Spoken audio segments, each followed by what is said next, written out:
What is going on, Alpha Hunters? Hopefully, you're having a very tubular Tuesday. All right, let's see what's kind of going on today. We had a nice little bounce as we kind of went into the end part of yesterday, and definitely an off the session lows. Nice little lower wick there coming in on the daily. The real concern, though, was the start of today. We had a nice little gap down, but it was kind of where we gapped down to, which was kind of a little bit of a concern. Gap down roughly, not quite 0.5%, almost. You can see we very initially in the first 5 minutes, we actually did break yesterday's low. And pre-market, we were actually hanging out down at those lows.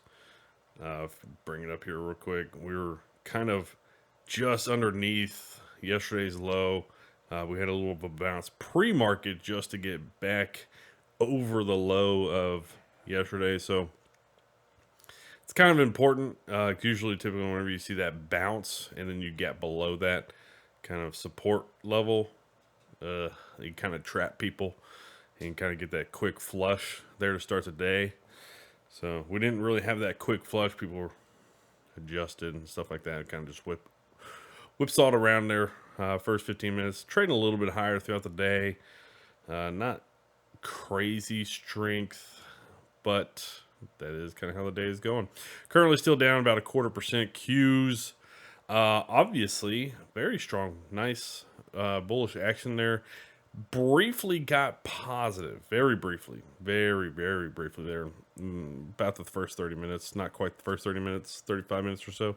And it's just kind of hanging out for now. So we might not see much activity in the ways of the Qs this week until we get to maybe Thursday. Uh, Obviously, I would expect some people try to be optimistic as we go. Look to go to tech earnings, next week. And other than that, man, I don't. I mean, we saw underperformance in the Qs last week, so we might not see that this week. Might just see a whole lot of nothing in the Qs world. As far as the IWM, nice little gap down here, traded lower there for the first 50 minutes or so. Nice little bounce here over the past 40 minutes. Definitely off the session lows. Definitely not to the session highs, though. And yeah, currently down about 0.4% there on the IWM. DIA, nice little gap down here as well. Quick bounce there on the open. Kind of just came back down base. Bounce here over the past 30 minutes. See if that continues. Yeah, other than that, currently down about 0.25% there on the DIA. The RSP, nice little gap down here.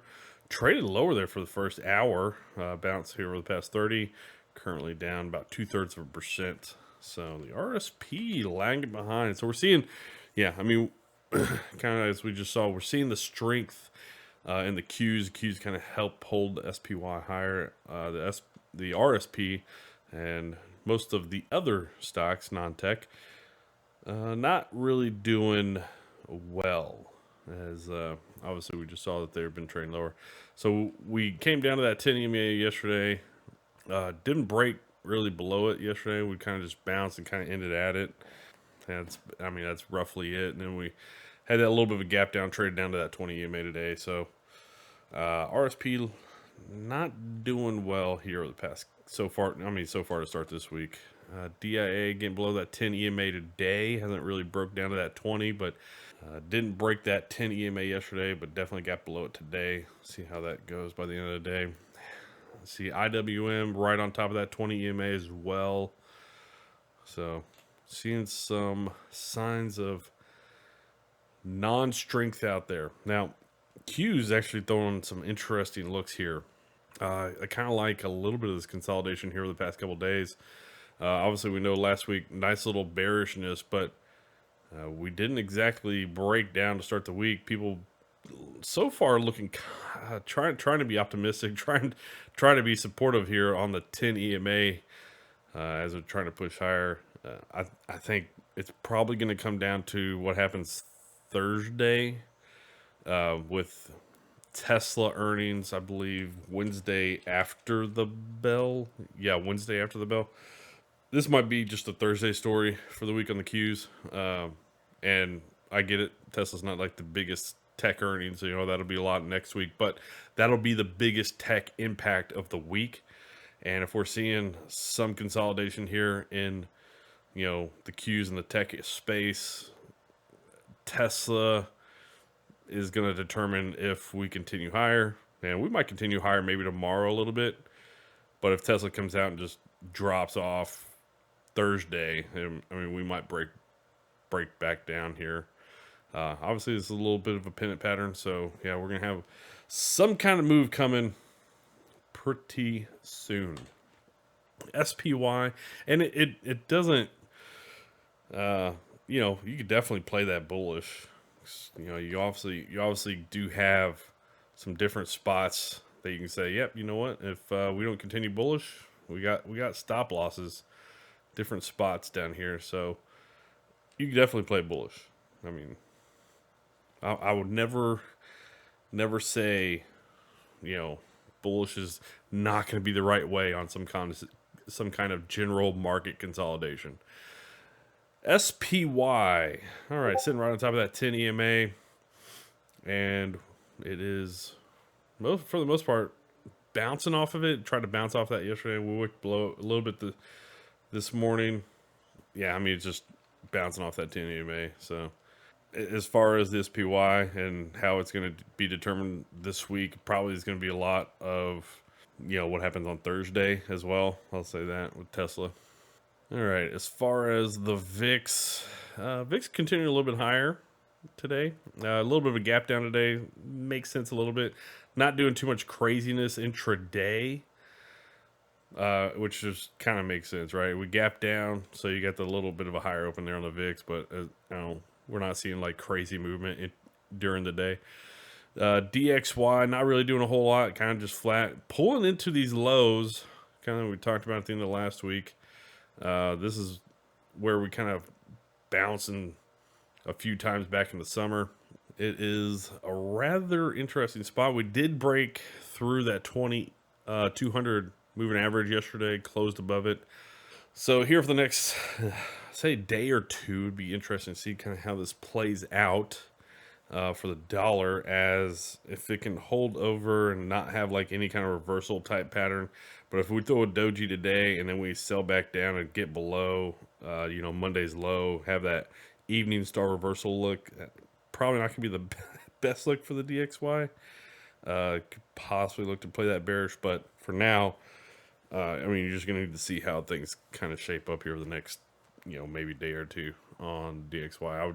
I would just continue to wait. Once we got into all these type of resistance levels, you just gotta wait, let it clear out, and then find like a good kind of pullback and base area.